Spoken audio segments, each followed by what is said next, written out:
actually on the way here, like in all the traffic, I got stuck.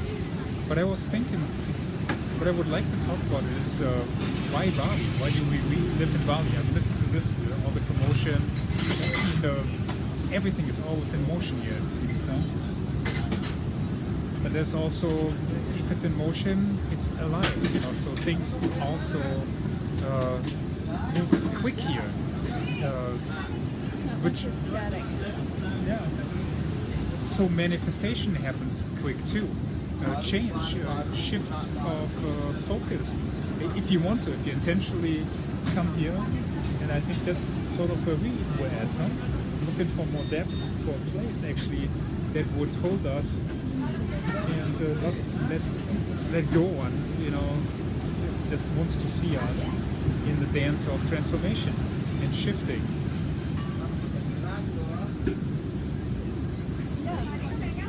Bali feels like. It does. This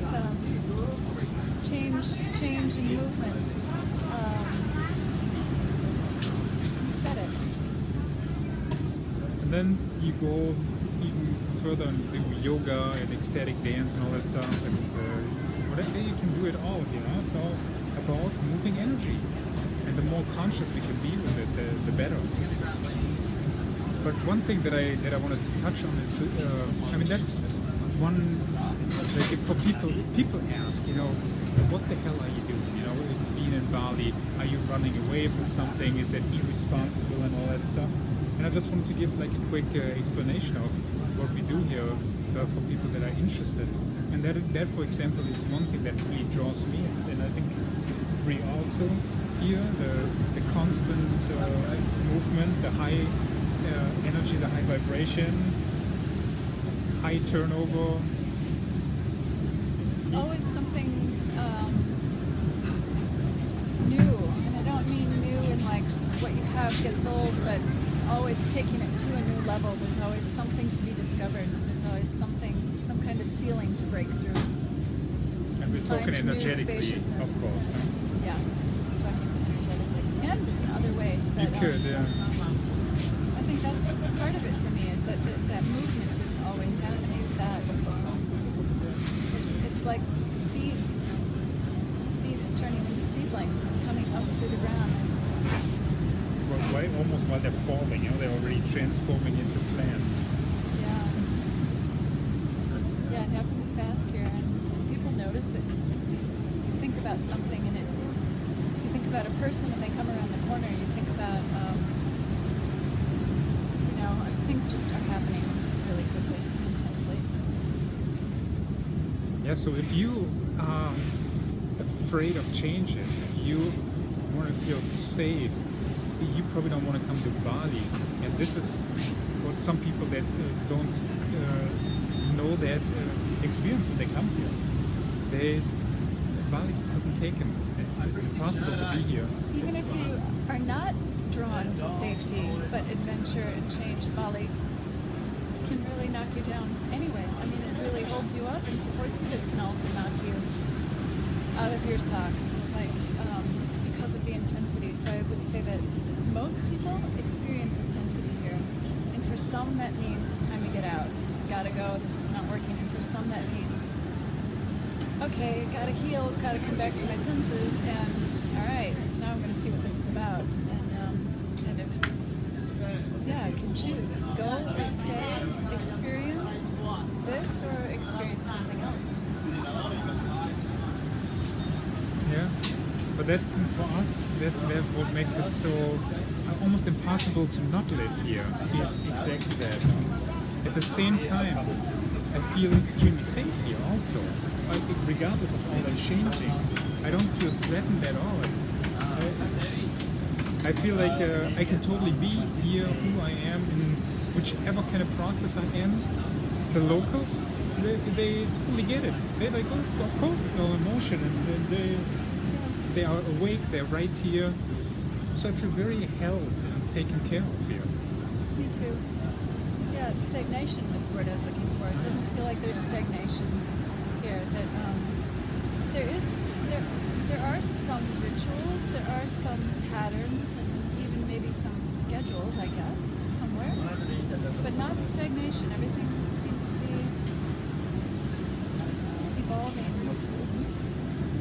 ever turning. Like that thing back there, that ocean. When you can hear it, I don't know if you can really see it, but these waves are out of control. And this is kind of how it is here. It's out of control here. Which doesn't mean it's always full on and it's super intense, but out of control means regardless what we do, all we can do is show up. No? Yeah. And then see what's happening. There's like an unfolding going on that we can be either fighting against or being part of. But I feel like it's. I mean, I've tried to fight it. There's some days that I fight it, and it's extremely difficult. It takes a lot of energy.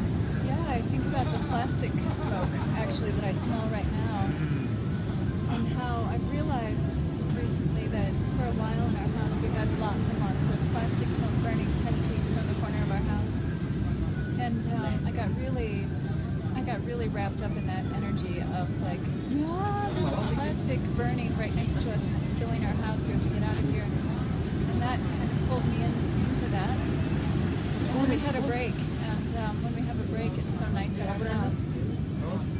And ultimately, I can really do nothing about the plastic smoke. I can do nothing about the people who are burning the plastic, but I think that when my energy shifts around it, the smoke around me shifts. We had a buildup of a few weeks of lots of smoke, and when we had a break and I had the chance to say, oh, but it's really so nice here, the smoke stopped. It didn't stop, but it got a lot better. And now when I smell plastic smoke from just down the hill, I don't have to get worked up and be in that place of panic or fear. I actually kind of am looking at that as, part of what happens here. It has to do with local mentality, and I can even try to love it, and I think it gives it a whole different energy for me too. I think they also want to transform that stuff, their garbage, quick. So if you put the plastic, if you dig a hole, put it in there, you dig it out, and 10 years from now, and it's still there, 100 years, they burn it and it's gone. And they like that. They're used to shit, like really moving really fast and transforming. And so when we tell them this is not good to burn plastic, they look at us like, okay, and then they turn around and burn it when we not look at it. Like to them that makes absolutely no sense what we're saying. Cows crossing the path. Yeah, they have beautiful cows here. And they're always hanging around here by the beach, which is also very nice.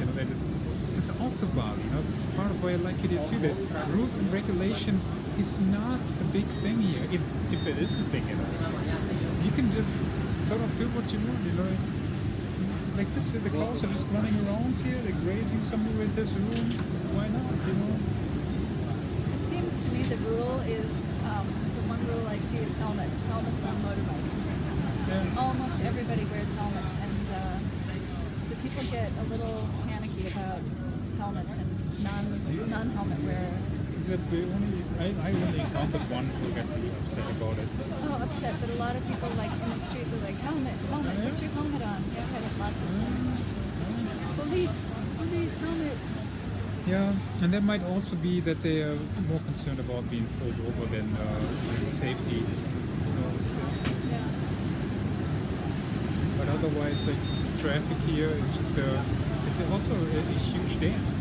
It seems like to me it's like a meditation where everyone just kind of sort of off focuses and turns into like a different level of consciousness where all the necessities connect, and so everyone knows exactly what the next move is. For traffic, it's crazy and also out of control here, but it doesn't hardly ever appear dangerous to me. Like not like I've seen in Europe, US, or other places of Asia or Africa. This is really a safe place to ride your motorcycle, although there's tons of traffic. And it is because there really aren't rules that are followed here. Right. That people are always on their toes. I mean, but in that soft focus kind of way. So you know that in the States you're driving in your lane of traffic, because if you don't, you might be pulled over or someone will crash because nobody else knows how to drive that way. But here, when there are cars heading in one direction and there aren't cars coming this way, it becomes one lane of traffic. It just fills up with vehicles all going in the same direction until something comes this way. And then everybody goes back in until there's space again. Sometimes slowly also. And sometimes even slowly. Like you have to be awake even in your lane, because sometimes there's full on traffic and you just have to move over. And Yeah. allow them on your lane, you know, right? And people are finding their way back in. And I think because there isn't just a set rule that we expect everyone to follow, we have to look around and see that you have to be on that level of consciousness, be connected to what's actually happening, so that you can sense it as it comes. It's really a beautiful dance. The dance, right. It's like we always say it's like a school of fish, you know, like they all move, you know, birds, when you see a flock of birds. How do they do that? They all have the exact same spacing between. They go like this, and one goes like this, and everyone does the same thing, and it looks like it's one body, you know, it's all connected. It's a beautiful meditation. It's so traffic here. I love it. And that's also a big part of why I'm here, you know, because there's also not so much ego around. And I think that shows, you know, if you can be part of a school of fish, it means like your ego is not like, I have to be the master fish, or I have to be the leader fish, but I'm just one of those fish, you know, like it's cool, why not, you know? I'm going to be at the front of the line, or I'm going to be faster. That it's all like, oh, everybody's taking their turn, and everybody gets a space and lets other people in, or takes their turn to move ahead, and yeah, it works. Stands for the mentality around here. The people, like the foreigners that live here, that choose Bali as their homes, they're usually pretty cool and tuned in too. So they're also surrounded by people that invite all this transformation into their lives, and that enjoy being in the school of fish, you know. So we don't have huge egos running around here, which also translate then in pretty much no violence. You know, I've never been in a situation. Whoa. Okay, there we go. Wow. Oh, what just happened? The fly's sitting right on the camera, and the dogs The are violence, freaking not out. much violence. All right, Yeah, we'll show take you. it back, you know. So the dogs can be violent, but that sounded worse than it was. It was just a little dog, and a big dog was actually freaking out over the little dog, because obviously he hadn't noticed the little dog, and I think got a little scared. And out of fear, like so often, you know, you start barking at something that you don't understand or that you didn't know was there. And then that little thing, that little puppy, got all freaked out because it got barked at, you know, and then it made lots of noise. You know, just to make sure that the ego, or actually, maybe that is what ego is, comes out of that scared place. You know, out of that, I have to like be full ego, because otherwise I get hurt. You know, usually that comes from an injury and from pain. If you think you have the need for a huge ass ego. So that dog was obviously triggered here by fear of something it didn't know was there. I would love for that video to go and see a little bit of those kids playing in the sand. It's so beautiful. Yeah. All right, well, take it over there. Do you want to, or should I? Okay. Well, here we go. Well, oh, it's raining. It's raining. Not cats and dogs, but actually it's raining. So we'll just flip this around. And oh wow, they have the master wall built there, and the ocean is coming soon. Well, anyways, I guess this is it. We say goodbye. Huh? Aha, good. All right, we'll see you. Brie says bye-bye too, I guess, you know, she had to go to the toilet. All right, see ya, ciao.